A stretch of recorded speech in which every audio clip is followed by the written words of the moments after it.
2차 전지 얘기하면은 항상 제가 이제 가끔 방송을 모니터링 하거든요. 근데 이제 댓글 달리는 거 보면은 참 안타까운 댓글들이 많아요. 여기 바닥에서 20배 올랐는데 이거 사라고. 너나 사라. 전 삽니다. 예, 삽니다. 그래서 삽니다, 제가.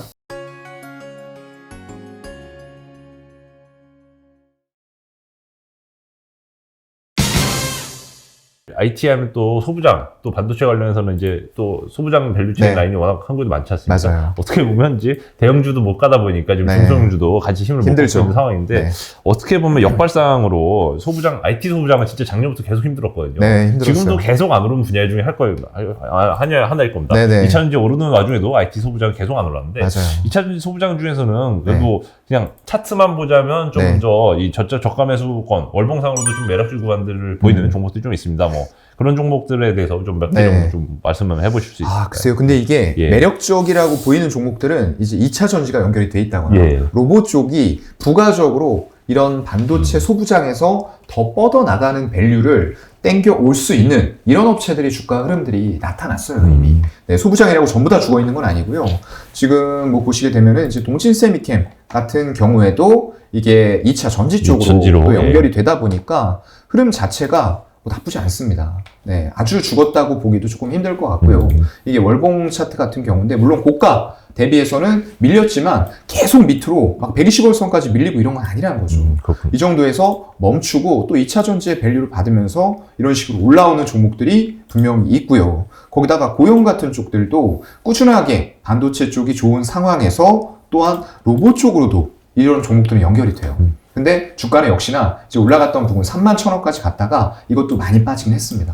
120월선까지 무너뜨리는 듯 했지만 결국에는 삼성전자 이런 것들의 흐름과 1월에 좋았던 로봇 같은 쪽들 흐름을 받으면서 고용 같은 종목이 시가총액이 작은 건 아니거든요. 이것도 보면은 1조 1,800억 정도 돼요. 근데 지금 1월에만 이런 무거운 종목이 거의 한 35% 정도 올라왔어요. 그래서 전부 다 소부장이 힘든 상황은 아니고 아까 말씀드렸던 대로 밸류를 높일 수 있는 산업을 추가적으로 기본적으로는 반도체 쪽에 캐시카우를 깔고 있어야 됩니다. 이쪽이 실적이 시황이 안 좋고 했다고 해서 죽어있는 업체들은 마찬가지로 힘들어요. 그런데 이런 쪽에서 캐시카우를 어느 정도 깔고 방어를 해주면서 또 다른 분야 모멘텀이라던가 성장성이 있는 쪽을 가져다 붙이고 실체가 있는 그런 기업들은 소부장임에도 불구하고 잘 올라왔다라는 거죠. 그래서 그런 것들 좀 보실 필요가 있고요. 뭐 레이크 머티리얼즈 같은 경우에도 마찬가지일 것 같아요. 네, 이거 주가 흐름이 별로 크게 안 꺾였어요. 이런 쪽들도 이 반도체 소재 관련된 쪽이 좀 있고요.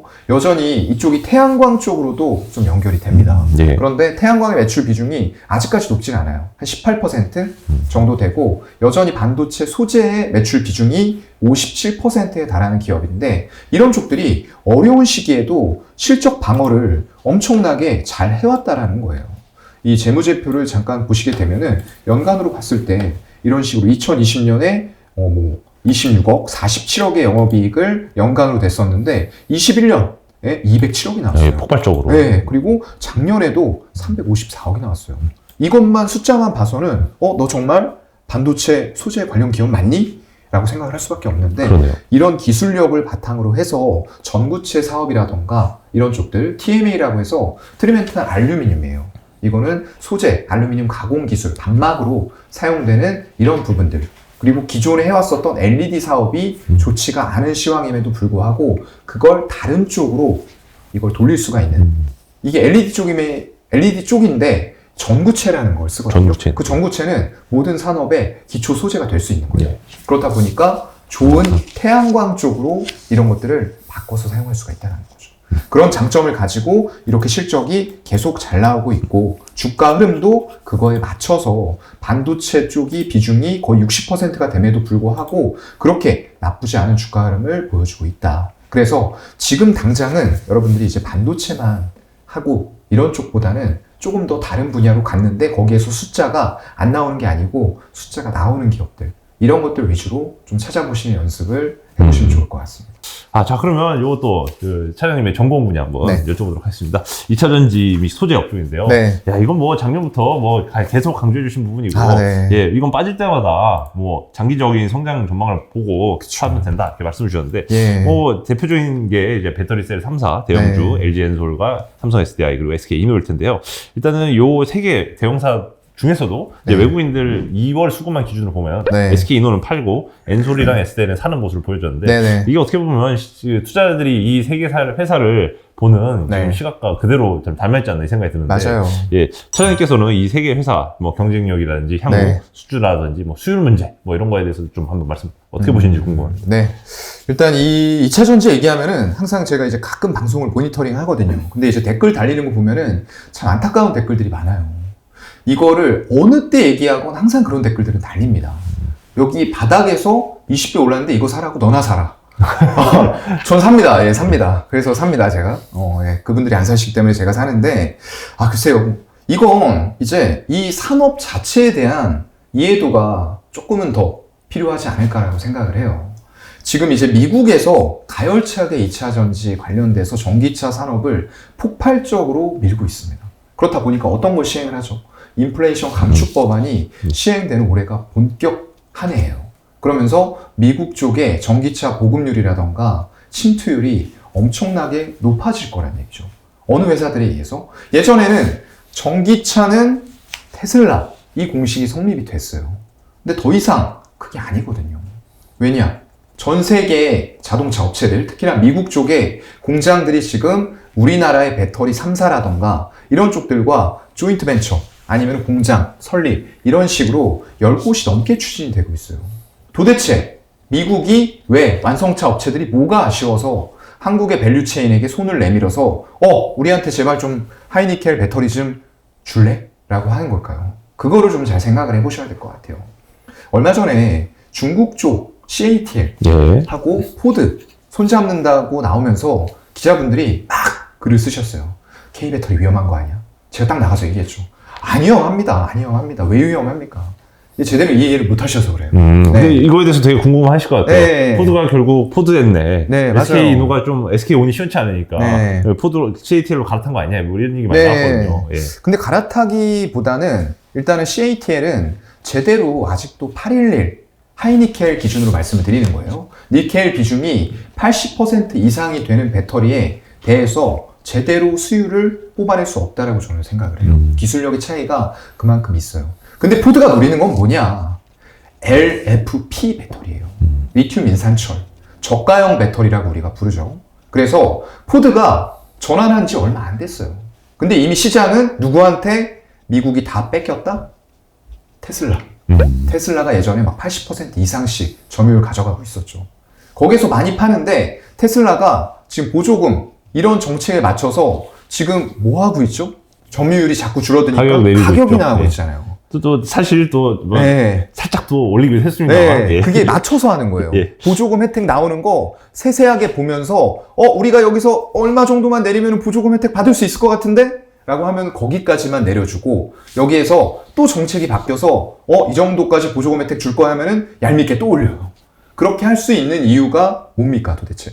테슬라는 자동차 부문, 전기차만 하고 있죠. 작년 3분기 기준으로 봤을 때 자동차 부문의 영업이익률이 무려 25%예요. 예. 근데 포드나 GM 이런 쪽들, 폭스바겐 영업이익률 얼마 나올까요? 5에서 7입니다. 현대차 얼마 나올까요? 5%대예요. 그렇기 때문에 가격 인하를 해서라도 우리가 그동안에 쌓아왔었던 점유율을 끌고 오는 게 우리에게는 이득이다 라고 테슬라는 생각을 하고 있는 거예요. 거기다가 보조금 혜택도 딱딱 얄밉게 맞춰서 해주다 보니까 순간적으로 그렇게 되면 Q가 늘어나죠. 그럼 P가 좀 떨어진다고 해도 일단은 점유율을 지키는데 주력을 하겠다는 거예요. 근데 점유율 지키는 게 쉽지는 않을 거예요. 제가 생각했을 때에는 일단 주가는 단기적으로 올라왔어요. 네, 121선까지 주가가 올라왔습니다. 단기간에 폭등했고. 혹시 테슬라? 네, 잠깐 주가 차트 한번 볼까요? 예. 네, 이게 해주 차트인데 지금 테슬라 여기까지 떨어지고 산바닥 잡은 이후에 108달러 정도 수준에서 121선까지 올라갔는데 지금 테스트 중이에요. 뚫을까 말까 하고 있는데 글쎄요. 일단 단기적으로 조금 더 점유율이라던가 판매 대수는 많을 수는 있어요. 근데 우리가 싫어하는 거, 피크아웃. 결국은 점유율에서의 피크아웃이 진행이 될 수밖에 없는 거예요. 왜냐면 지금 GM, 폭스바겐, 스텔란티스, 포드 전부 다 뛰어들어서 더군다나 포드는 지금 가격 인하까지 같이 하고 있어요. 그만큼 늦게 후발주자로 들어간 만큼 테슬라 단기적으로 이익 깎이더라도 우리는 빨리 친환경차로 전환을 해야 되겠으니 보조금 혜택 받을 수 있는 선에다가 맞춰서 가격 인하 하겠다는 거거든요. 근데 GM하고 스텔란티스, 폭스바겐 이런 쪽들은 우리는 지금 그거 아니야 라고 일단은 얘기했어요. 그러면서 영업이익률 지켜가면서 영업하겠다라고 했는데 어쨌건 결론적으로 뭐죠? 소비자들이 선택할 수 있는 선택지가 예전엔 테슬라 아니면은 현대차 두 개 중에 하나였어요. 그런데 지금은 선택지들이 마구마구 추가가 되고 있는 거예요. 그래서 작년 말 기준으로 봤을 때 전기차 중에서 지금 차종으로 봤을 때 29개 정도였어요. 근데 그게 지금 25년 정도가 되면 150개까지 전기차 모델이 미국에서 증가가 돼요. 그렇다 보니까 지금 가열차게 전기차를 팔고 만들어야 되는데 배터리 수급이 가장 문제거든요. 지금 리튬이라던가 이런 쪽의 원재료도 가격이 올라가고 있기 때문에 얼마나 배터리를 안정적으로 우리 회사가 받을 수 있느냐에 결국은 완성차 업체들의 명운이 걸려 있는 거예요. 그렇다 보니까 포드도 지금 SK온 쪽, SK온이 배터리 3사 중에서 지금은 저는 이제 말씀드릴 때는 SK온은 그러니까 SK이노베이션이죠. 아직 분사가 안 됐기 때문에 빼놓고 말씀드려요. 그렇죠. 예. 사실상 항상 말씀드리는 건 LG에너지솔루션, 삼성 SDI 그 둘이 지금 대세인 4680 원통형 배터리를 양산할 수 있는 시점에 가장 가까워진 두 개 업체고요. 하이니켈 양극재. 하이니켈이라고 하면은 니켈이 80% 이상 들어가야 되는데 니켈이 많이 들어가면 뭐가 좋죠, 여러분? 주행거리가 늘어나요. 에너지 밀도가 높기 때문에. 근데 니켈과 합성이 잘 되는 원료가 뭐? 리튬이에요. 그렇다 보니까 리튬, 니켈 이런 것들의 수급이 어마어마하게 지금 중요해진 거예요. 그래서 요즘 뉴스 나오는 거 보면은 포스코도 아르헨티나 염호 때문에 뭐 몇백만 대 생산할 수 있는 염호를 확보했네. 뭐 LG화학 이런 소재들 리튬 원재료를 어디에서 받을 수 있는 그런 MOU를 체결했네. 이런 뉴스도 계속 나오잖아요. 결국에는 대세는 하이니켈 양극재로 간다는 거예요. 중국의 LFP 배터리가 아니라는 거예요. 근데도 불구하고 포드가 왜 CATL이랑 손을 잡았냐. 그것도 이제 기술 로열티만 지급하고 사실상 100% 공장은 포드 지분으로 하는 걸로 했기 때문에 이게 IRA 법안의 위법이 아닌 거예요. 그래서 들어오는데 중국 당국에서는 야 너네 그거 CATL한테 이렇게 얘기하죠. 왜 들어가는 거예요 도대체? 기술만 뺏기는 거 아니야? 라고 하고 있고 그 공장을 세우려는 포드 미국 쪽에 주지사도 얘기를 하고 있어요. 야 도대체 니네 이거 왜 하려고 하는 건데? 라고 반대하고 있단 말이에요. 포드가 100% 지분을 가져가는데도 불구하고 그런 상황이에요 지금. 그래서 중국은 원재료 단에서 철저하게 국제사회에서 고립이 될 거다. 이걸 여러분들이 생각을 하셔야 될 것 같고요. 지금 당장은 중국 거 싼 탄산 리튬이라던가 이런 것들이 들여와서 여기서 양극재 만들고 뭐 가공해서 하는 거는 받아들여져요. 근데 이게 2030년 계속 시간이 1년 흐를수록 미국의 IRA 법안의 핵심이 뭐냐? 원재료를 미국 또는 미국과 FTA가 체결된 나라에서 일정 비율 이상을 조달해서 미국에서 생산해라가 포인트예요.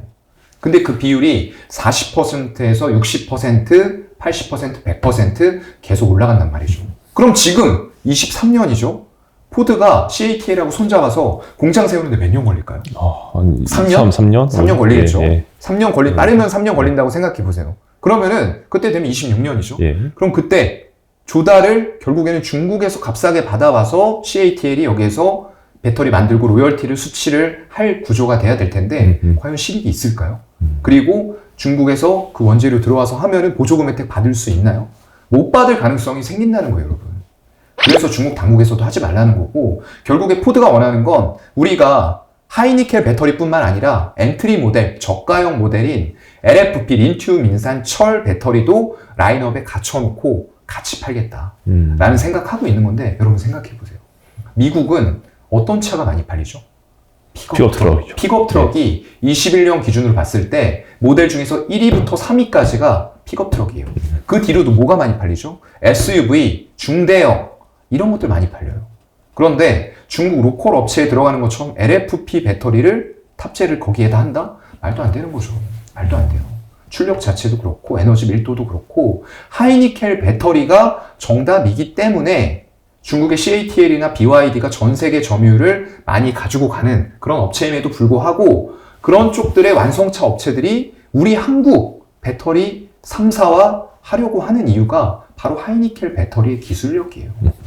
그런 쪽 때문에 하고 있다고 생각하시면 되고요. 그래서 결론은 제가 말씀드리는 건 딱 이 세 단계로 생각하시면 돼요. 다른 기업도 많고 요즘에 폐배터리도 많이 움직여요. 그런데 그런 쪽까지 지금 여러분들이 쳐다보실 이유는 없어요. 왜냐하면 폐배터리 언제부터 나올까요? 뭐 한 5년 뒤쯤 뭐 아니요, 5년에 안 나옵니다. 안 나옵니다. 네. 2026년, 7년 얘기하던데 안 나와요. 예, 그거 잘못 얘기하시는 거예요. 절대 그 뭐 택시만 다 보급이 된 게 아니고 우리가 보통 여러분들도 차 운전 다 하시죠, 내연기관으로. 1년에 몇 킬로 정도 뛰시죠? 뭐 보통 1만 킬로 정도. 그죠? 네, 많이 뛰시면 2만. 네. 그런데 이 롱레인지 모델 기준으로 봤을 때 그냥 400km, 100% 완충했을 때 400km를 갈 수 있는 롱레인지 모델로 생각을 해볼게요. 간단하게. 물론 그 이상도 갑니다만 우리가 전기차 사용하시는 분들 보면은 100% 충전해서 100% 그냥 방전했다가 충전하시나요? 그렇지 않죠. 예. 그렇게 하는 경우에 배터리를 몇 번 충전할 수 있느냐? 1000번. 1000번 충전할 수 있어요. 예. 그럼 400km 기준으로 했을 때 1000번이면은 주행거리가 도대체 얼마죠? 40만 킬로인가요? 400만이죠. 400만이네. 네. 그리고 50% 쓰고서 충전한다라고 했을 때 5000번 사용할 수 있어요. 와. 그러면 200km 곱하기 5000번 하면 100만 킬로미터예요. 수리만 잘해서 쓰면은 그 정도 운행할 수 있다는 거거든요. 지겨워서 바꾸지 않을까요? 지겨워서 바꾸고, 예, 그 정확하게 말씀해 주셨어요. 지겨워서 바꾸는 정도가 돼야지. 근데 그거 기준으로 봤을 때에도 10만 킬로미터 기준으로 하면은 이제 뭐 한 5년 정도 되겠죠. 하지만 앞으로는 친환경이라던가 배터리 쪽에서 특별히 효율이 떨어지지 않는 이상은 제가 볼 때는 차는 조금 더 한 10년 이상 타는 걸로 아마 그 추세가 똑같이 내연기관처럼 이어질 것 같아요. 그렇다고 생각했을 때는 배터리가 의미있게 폐배터리 형태로 출현이 되려면 적어도 2030년 이후가 된다는 거예요. 그런데 그 7년 후, 8년 후의 밸류를 이미 땡겨와서 주가가 올라간다? 물론 돈으로 올라가면 올릴 수 있어요. 외국인 기관이 반짝해서 양극재 올리고 배터리셀 올리고 더 이상 할 게 없네? 라고 하면서 성일하이텍, 세비캠, 코스모화 이런 쪽들 돈으로 쏜다라고 하면 올라갑니다. 그런데 그거를 7, 8년 동안 계속 올리면서 갈 수는 없다는 거예요. 그럼 결국 주가는 이렇게 올라갔던 것도 흔들리고 올라갔던 거 흔들리고 이거를 당분간은 반복할 수밖에 없다는 거예요. 그래서 폐배터리에 대해서는 너무 단기간에 나올 거다라고 기대하면서 가기에는 무리가 있다라는 말씀을 드리고요.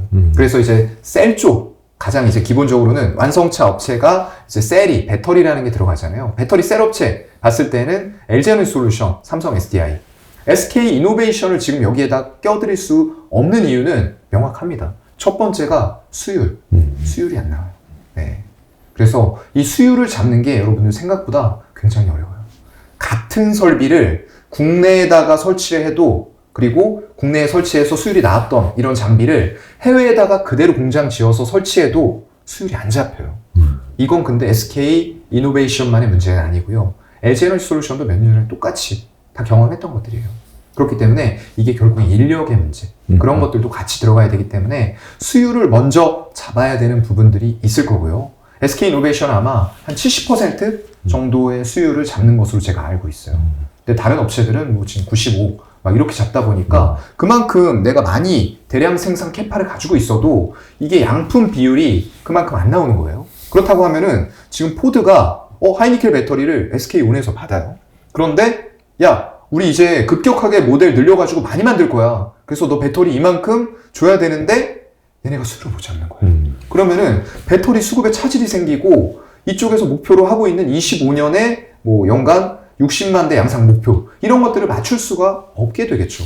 그렇다 보니까 이것저것 끼워 넣어서 우리 LFP 저가형 배터리도 좀 들여와가지고 생산 목표 이런 거 좀 맞춰볼까? 뭐 이런 생각들을 했겠죠. 하지만 미국에서는 안 통한다는 거예요. 유럽에서도 안 통해요. LFP가 장착된 차량이 유럽에서 1%도 채 되지가 않습니다. 그만큼 이런 선진국 단에서는 통하지가 않는 배터리고 중국 내의 로컬 업체들, 로컬 자동차 업체들이 그쪽에 통용이 되는 거고, 상용차 같은 것들, 네. 빨리 달릴 필요가 없는 버스라던가 이런 쪽들에 이제 LFP 배터리가 부피를 키워서 그만큼 많은 배터리를 때려 넣는 거죠. 그래서 배터리 셀의 기술력 차이는 명확하다. 거기다가 SK 이노베이션 또 하나 뭐 해야 되냐? 첫 번째 수율 잡아야 되고요. 두 번째는 분할해야 됩니다. 예, 분할해야죠. 근데 무슨 분할해야 되죠? 물분이죠. 물분하면 안 됩니다. 물분하면은 주주들 울분 터집니다. 네, 울분 터지니까 물분을 하시면 안 되고요. 돈 땡겨서 수율 잡아야죠. 네, 인적 분할해야 돼요. 인적 분할. 네, 물분하면은 기존의 SK 이노베이션 주주들은 완전 그냥 닥쳤던 그 뭐라 그러죠? 예, 닥쳤던 개 지금 쳐다보는 것처럼 그렇죠. 그렇게 되는 거고요. 예. 인적 분할을 해야지만 SK 이노베이션 가지고 있던 분들도 SK온의 주식을 받게 되는 거예요.